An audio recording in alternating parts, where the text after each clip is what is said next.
I'm Mary, and I'm trained in first aid. Can I help you? What? Can you tell us what happened? Oh, I was getting something out of the vehicle, and I slipped, fell under. It must not have been in park. What's your birthday? October 13, 1963. Okay, guys, let's move them out from underneath the other car because it's dangerous where we're all at. Okay. We're helping them move.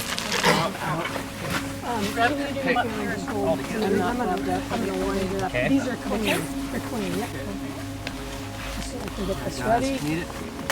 We're gonna need triangles. Yep, I got triangles right here. There's one round.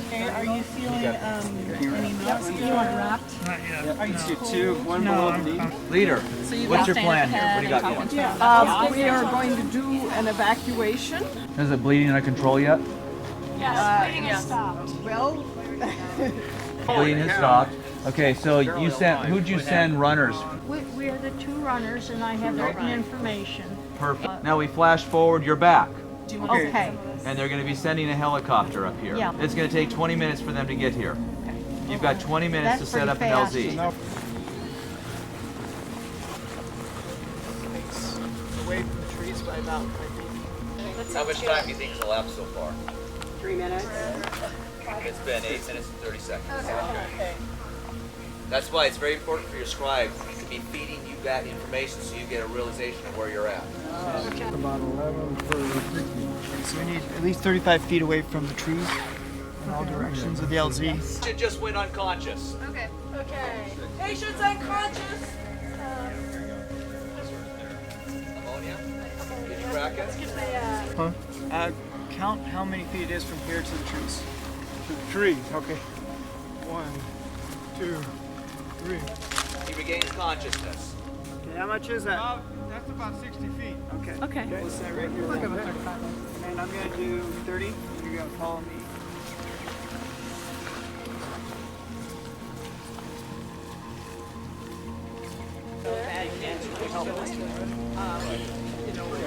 Okay, he's ready to roll over. Yeah. Yep. Yeah, I got it here.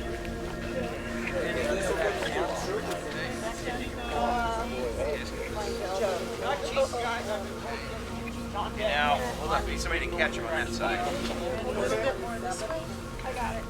And the helicopter will probably come in from this direction right in. I'll stand here and tell them to put the victim here. Yeah.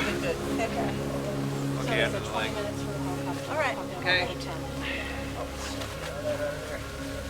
Okay, start rolling up your edges. Boys.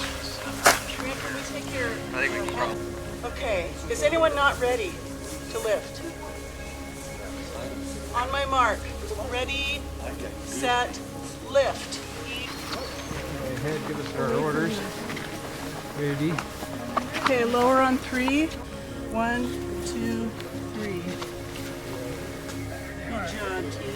Instructions were to mark off an area 60 by 60 because that's what the helicopter needs to land in safely. The only thing I need to know to finish this is where would you be standing based on the approach of the helicopter? Because it's in your little book. Where are you supposed to stand? If he's coming from this direction here, we would want to be standing over here. Correct. And you want He 4 doesn't people? need a full 60 feet to land. He just wants 60 feet. That's a safe. It's safe-sided. He pretty much like 12 by 12. And okay, so he did real well, and if he made mistakes, so what? You know, that's how you're gonna learn. Hi, we just completed the wilderness first aid with NWResponder, and I encourage others who want to improve their training to take it. It was a very informative and helpful 2-day class right here at Beacon Rock State Park. Okay, so it's a great day. Sure learned an awful lot. I know we're going to bring it back and change a lot of things that we did. And it was exciting, it was fast-paced. I had a lot of fun myself. I don't know about you guys. Yeah, I did have a lot of fun. It was a very useful exercise. I enjoyed it too. Field exercises were, I've never done that in a first aid class like this before, and also the mixing up the groups was a great way to change the dynamics and kind of recalibrate everybody, or decalibrate them, I should say. First of all, it was a lot of fun, and I'm glad that was a part of the experience. But Learned a great deal. Presentations were good. The simulated exercises were also very good. And I mean, overall positive experience. Highly recommended to anybody who's out in the wilderness. So I just finished the wilderness first aid course with NWResponder, and my experience was that while it seemed tough and very precise and we had to really perform and really think on our feet, there was also a lot of allowance for just learning. Just, you know, like you learn from a mistake. You fail, but then you learn from a mistake. And you just try it again. You just try it again. So it was rigorous at the same time. It was forgiving, and I really appreciated that.